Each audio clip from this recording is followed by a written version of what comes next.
Biology का एक महत्वपूर्ण जो टॉपिक है दोस्तों पादप हार्मोन, है ना। तो आज हम पादप हार्मोन के बारे में हम पढ़ेंगे। तो चलिए दोस्तों हम प्रारंभ करते हैं। एक एक्चुअल में ये पादप हार्मोन होते क्या हैं, है ना। जैसा कि आप जानते हैं कि जो हार्मोन का शाब्दिक अर्थ ही होता है दोस्तों उत्तेजित करने वाला अंग, है ना। तो हार्मोन शब्द का पहली बार जो प्रयोग किया था दोस्तों वो है स्टार्लिंग नामक जो एक साइंटिस्ट ने किया था, ठीक है। तो पादप हार्मोन क्या है? तो पादप हार्मोन एक्चुअल में अगर देखें तो ये जटिल कार्बनिक यौगिक है दोस्तों, जो पौधों के, है ना, एपिकल बड व शीर्ष वाले भाग एवं जड़ के जो शीर्ष वाले जो भाग में उत्पन्न होते हैं। एक्चुअल में ये रासायनिक जो पदार्थ होते हैं जो शरीर की वृद्धि एवं उनके जो शारीरिक क्रियाओं को जो है एक नियंत्रण रखते हैं। तो एक्चुअल में अगर देखा जाए तो इन पदार्थों की जो एक अल्प मात्रा या सूक्ष्म मात्रा में जो एक आवश्यकता होती है, तो इन्हीं पदार्थों के चलते पौधों की जो शारीरिक जो गतिविधि चलती है, ठीक है। तो इसी को हम कहते हैं यह वृद्धि नियंत्रक पदार्थ या पादप हार्मोन के नाम से जाना जाता है, ठीक है। तो इसमें से कुछ महत्वपूर्ण जो एक रासायनिक जो पदार्थ होते हैं दोस्तों या पादप जो हार्मोन होते हैं उसको हम एक एक करके हम पढ़ने का हम प्रयास करेंगे, ठीक है। तो चलिए हम देखते हैं। पहला है दोस्तों ऑक्सीन, ठीक है। इसकी जो अगर हम खोज देखें तो दोस्तों एक चार्ल्स डार्विन नामक जो साइंटिस्ट ने किया था, तो ठीक है। तो उसका एक पुस्तक है दोस्तों the power of moment of plant, तो एक बुक है। तो उन्होंने यहाँ पर जो पढ़ा और ठीक है इसी कारण से ऑक्सीन हार्मोन का जो है इन्होंने खोज किया था कब 1880 में, है ना। तो इसका केमिकल कंपोजिशन देखें दोस्तों तो किस किस रूप में ये प्राप्त होते हैं या रासायनिक संरचना देखें तो इसमें दोस्तों डाइफिनॉक्सी एसिटिक एसिड, ठीक है, यह 2,4-D के नाम से भी जाना जाता है। इंडोल एसिटिक एसिड है, नेप्थलिक एसिडिक एसिड है ना, फिनॉक्सी एसिड या फिनाइल एसिडिक एसिड है, अल्फा नेप्थलिक ब्यूटेरिक एसिड है, ठीक है। तो ये एक केमिकल के रूप में जो है ना इस तरह से ऑक्सीन जो हार्मोन या जो पदार्थ है प्राप्त होते हैं, ठीक है। तो चलिए दोस्तों हम इसका जो उपयोग एक एक करके हम देखने का हम प्रयास करते हैं। तो ऑक्सीन हार्मोन का जो पहला जो उपयोग किस किस में जो किया जाता है, ठीक है। तो पहला जो उपयोग है दोस्तों जड़ों का निर्माण का जो प्रारंभ, है ना। अगर हम बात करें जड़ों का जो निर्माण का जो प्रारंभ है दोस्तों ये फिनाइल एसिटिक एसिड जो हार्मोन है, ठीक है। आप जानते हैं कि जो अगर हम प्राकृतिक रूप से अगर हम देखें तो ऑक्सीन हार्मोन का जो प्रोड्यूसर या जो सेक्रेशन है जो स्त्रावित होता है दोस्तों, है ना, ये कोई पौधा है, पौधा के जो है ना जड़ वाले जो शीर्ष वाले जो भाग में होता है और पौधे के जो भी ठीक है जहाँ पर जो कलिकाएं होती है कलिकाओं के जस्ट शीर्ष में भी ये उत्पन्न होते हैं दोस्तों, है ना। अब ये बात आती है कि पौधों में कितना ज्यादा जो हार्मोन या रासायनिक पदार्थ क्रिएट होता है और कितना ज्यादा करता है जिन पौधों में, है ना, इन रासायनिक पदार्थ की जो मात्रा जो कम होती है दोस्तों तो उनका जो पुष्पन होना या वृद्धि होना वो नहीं हो पाता, ठीक है। उसकी रासायनिक पदार्थ या केमिकल पदार्थों की जो है कंसंट्रेशन या सांद्रता पर वो डिपेंड करता है, ठीक है। तो जड़ों का जो निर्माण का जो प्रारंभ है दोस्तों वो किससे होता है या जड़ों का जो निर्माण करने का जो प्रारंभ है दोस्तों इसी से ही होता है, ठीक है, इसी हार्मोन के जो सेक्रेशन से होता है। तो अगर मान लीजिए अगर जड़ों का जो है ना निर्माण नहीं हो रहा है दोस्तों तो एक क्या है फिनाइल एसिटिक एसिड का जब हार्मोन जब इसे जो है ना डुबो कर, है ना, क्या कर दिया जाता है दोस्तों लगाया जाता है या ठीक है लगाया जाता है तो ये जड़ निकलने लगती है। जैसे कि एक एग्जांपल के तौर पर आप लोग के सामने मैं शेयर करना चाहूंगा, है ना। जैसे कि गुलाब का जो पेड़, ठीक है, इसके साथ आप देखेंगे हाँ गुलाब का जो कलम का जो पेड़ काट करके दोस्तों एक बगीचों में बागवानी में जो लगाया जाता है, ठीक है। तो एक्चुअल में ये फिनाइल एसिडिक एसिड के जो घोल में जो डुबा करके ही उसको लगाया जाता है दोस्तों, है ना। लेकिन आप देखेंगे कि उसमें कुछ दिनों के बाद उसमें एक अपस्थानिक जड़ निकलने लगेगी, ठीक है। तो ये कहीं ना कहीं जड़ों का जो निर्माण में, ठीक है, ऑक्सीन हार्मोन का जो क्या है दोस्तों फिनाइल एसिटिक एसिड का एक महत्वपूर्ण एक रोल भूमिका अदा करता है, ठीक है। कलिकाओं का जो निर्माण करना फिर लगाना, ठीक है। तो इस तरह से एग्जाम्पल देखने को मिलता है। उसके बाद मैं बात करूंगा दोस्तों कोशिका विवर्धन, ठीक है। तो आप जानते हैं कि जो ऑक्सीन का जो जड़ों अभी बताया, ठीक है, जड़ों के जो शीर्ष एवं जो है ना पौधे की जो कलिकाओं के जो शीर्ष में उत्पन्न होते हैं उसकी जो कंसंट्रेशन पर वो डिपेंड करता है। ठीक है, जब इन पर जो छिड़क दिया जाता है ना, जो ठीक है, इन हार्मोन का जो रासायनिक पदार्थों को जब छिड़क दिया जाता है तो यह जो कोशिका का जो विवर्धन है, यह जो कोशिका का जो विभाजन करने की जो क्षमता है दोस्तों वो बढ़ जाता है। ठीक है, उसके बाद मैं बात करूंगा दोस्तों विलगन। विलगन मतलब क्या होता है, जैसे कि ऑक्सीजन क्या होता है कि विलगन मतलब किसी भी जो फल पकने वाला होता है, जो पकने की जो पूर्व ही गिर जाता है, या पत्तियों में भी देख लीजिएगा। ठीक है, जैसे पत्ती जो पकने की जो पूर्व ही, या है ना, पीलापन की जो पूर्व ही पत्ता जो है गिर जाना, तो एक्चुअल में वही क्या रहता है दोस्तों, क्या विलगन, है ना।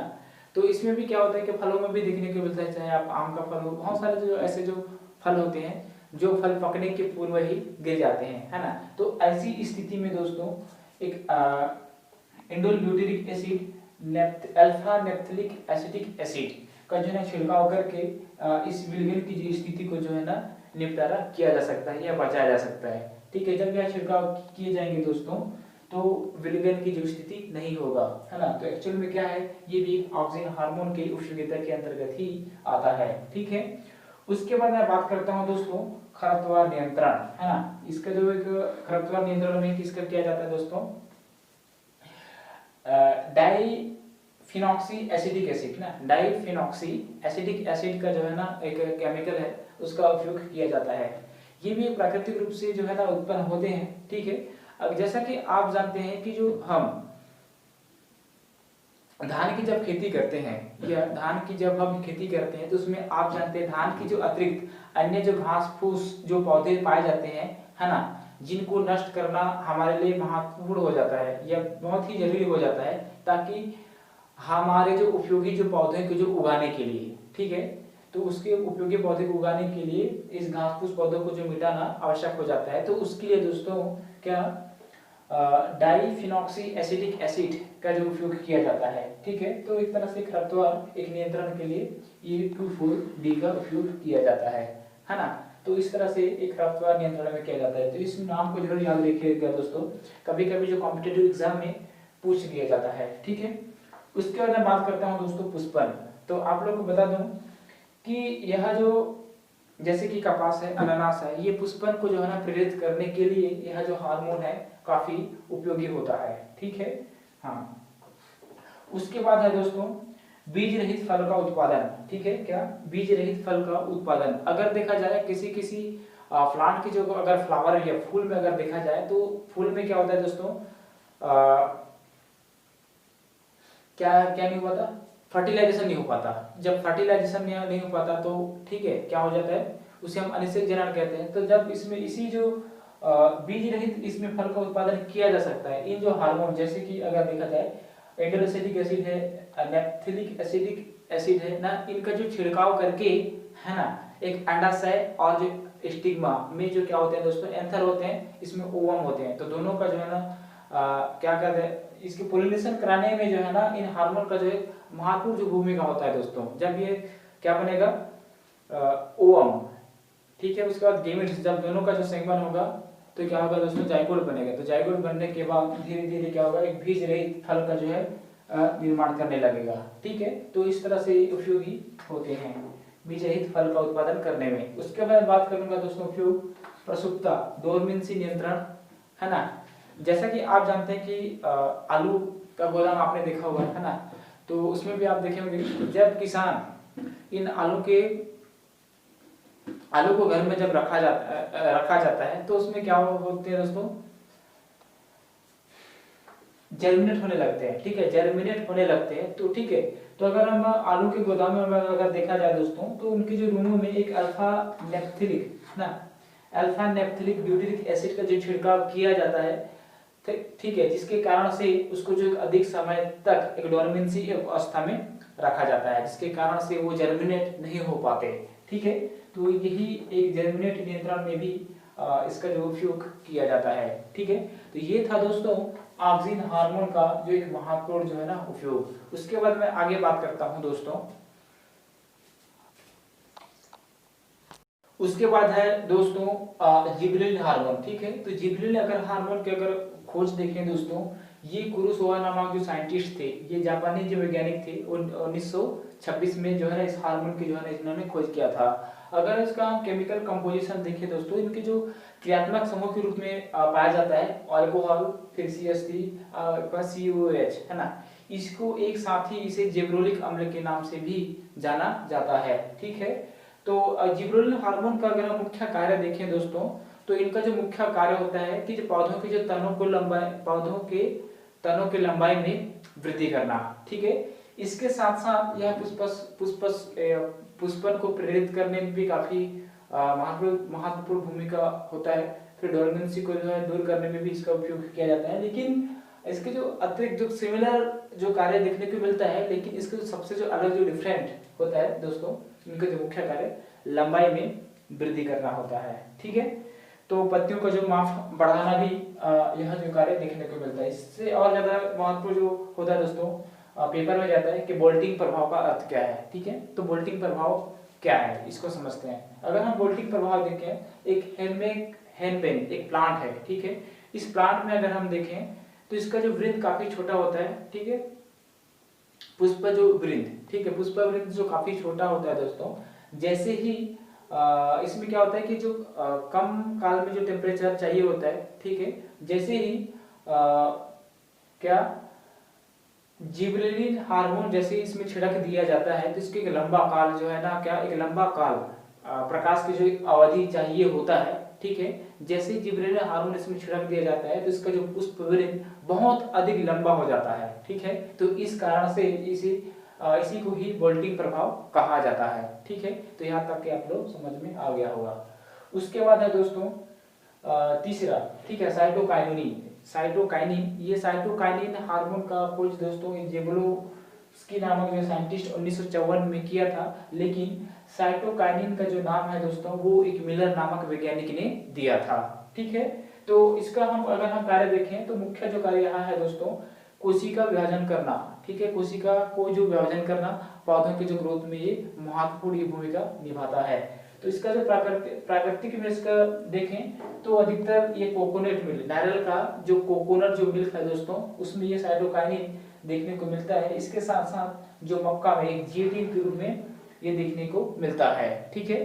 तो अगर हम इसके जो अतिरिक्त और कार्य देखें दोस्तों, तो क्या क्या जो कार्य होती है इसको हम देखते हैं। तो पहला जो कार्य होता है, इनका जो मुख्य जो कार्य क्या होता है दोस्तों, कोशिका का जो विभाजन करना, ठीक है। इसके साथ साथ डोर्मेंसी को दूर करना, फिर जीर्णता को जो है ना विलंब करना, फिर एक अन्य प्रभाव यह देखने को मिलता है, ठीक है।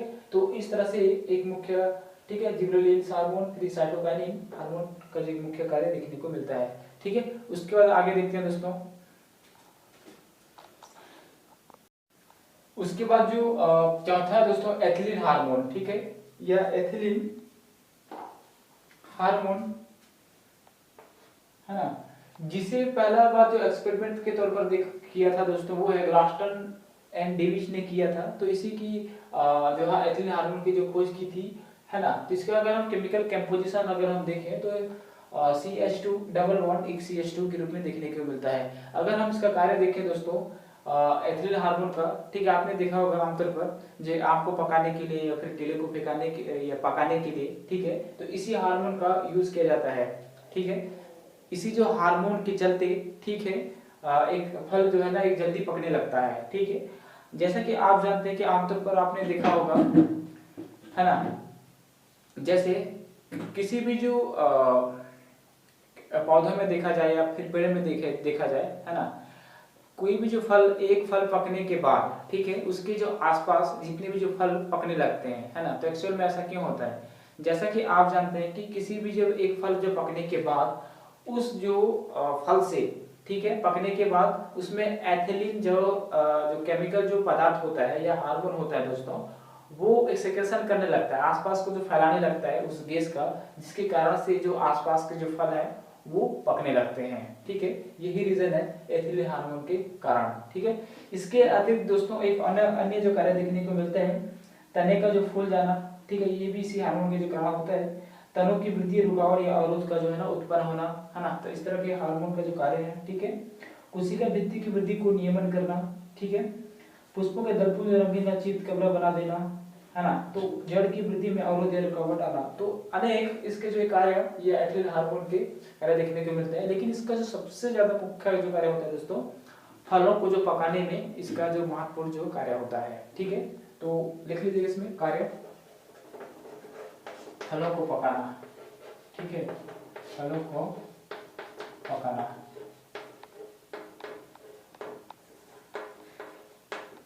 उसके बाद है दोस्तों पांचवा एस्बेसिक एसिड, है ना। एस्बेसिक एसिड का अगर हम खोज किया था दोस्तों वैज्ञानिक कांस एंड एडिकोट नामक जो साइंटिस्ट ने किया था। ठीक है, तो इनका जो मुख्य कार्य हम देखें दोस्तों, पतझड़ को प्रेरित करना है। पौधों की जो पत्तियों में जो है ऑक्सीजन लेयर आता है। ठीक है, जैसे ये ऑक्सीजन लेयर आ जाता है तो जो स्टेम और जो है पत्तियों के जो पेट्यूल होता है, ये वृंत होता है, उससे जो टूट करके पत्ती अलग हो जाता है। तो ये एस्बेसिक एसिड या इसे एबी के नाम से भी जाना जाता है दोस्तों, एबी। ठीक है, तो ये पतझड़ को जो है ना प्रेरित करता है और ये जल की हानि को जो है ना ये नियंत्रित करता है। तो इनका जो एक मुख्य जो कार्य होता है। तो इस प्रकार एक पादप हार्मोन में ये 5 हार्मोन देखने को मिलते हैं। लेकिन आप जानते हैं कि इसके जो अतिरिक्त और जो केमिकल या रासायनिक जो पदार्थ पाए जाते हैं जो शरीर की जो अति सूक्ष्म जो मात्रा में नियंत्रण करते हैं। ठीक है, जैसे कुछ विधि एक मॉर्फेक्टिन है, मेलिक हाइड्रोजाइड है, लेकिन इसमें इंपॉर्टेंट नहीं होते। ठीक है,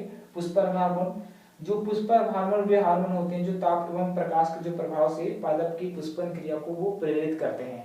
तो इस तरह से देखने को मिलता है, लेकिन ज्यादा इंपॉर्टेंट नहीं है। जैसे कि वर्नेलिन है, ठीक है, एक फ्लोरिजन है ना। इस प्रकार के जो हार्मोन ये देखने को मिलते हैं। शीत के जो प्रभाव को ये बसंतीकरण प्रभाव कहते हैं, वर्नेलिन। तो वर्नेलिन एक हार्मोन है दोस्तों जो बसंतीकरण को प्रभाव को नियंत्रित करता है। बसंतीकरण एक्चुअल में क्या है, तो एक्चुअल में जो किसी भी जो पादप का अगर शीत का देखा जाना दोस्तों, तो वो उसकी जो टेम्परेचर को जो कम करना ही एक बसंतीकरण का जो प्रभाव कहलाता है। ठीक है, तो इसी को जो है ना वर्नेलिन हार्मोन इस क्रिया को जो है एक नियंत्रण करता है। ठीक है, ये देखने को मिलता है। तो किसने दिया था इसका नाम, मेलकर्स नामक साइंटिस्ट ने दिया था वर्नेलिन, है ना। उसके बाद फ्लोरेजिन, ये फ्लोरेजिन प्रकाश की क्रिया के माध्यम में पुष्पन क्रिया को नियंत्रित करने वाला एक हार्मोन है। ठीक है, तो इस तरह से देखने को मिलता है। तो ये था दोस्तों आज का हमारा जो महत्वपूर्ण टॉपिक पादप हार्मोन। तब तक के लिए धन्यवाद, जय हिंद।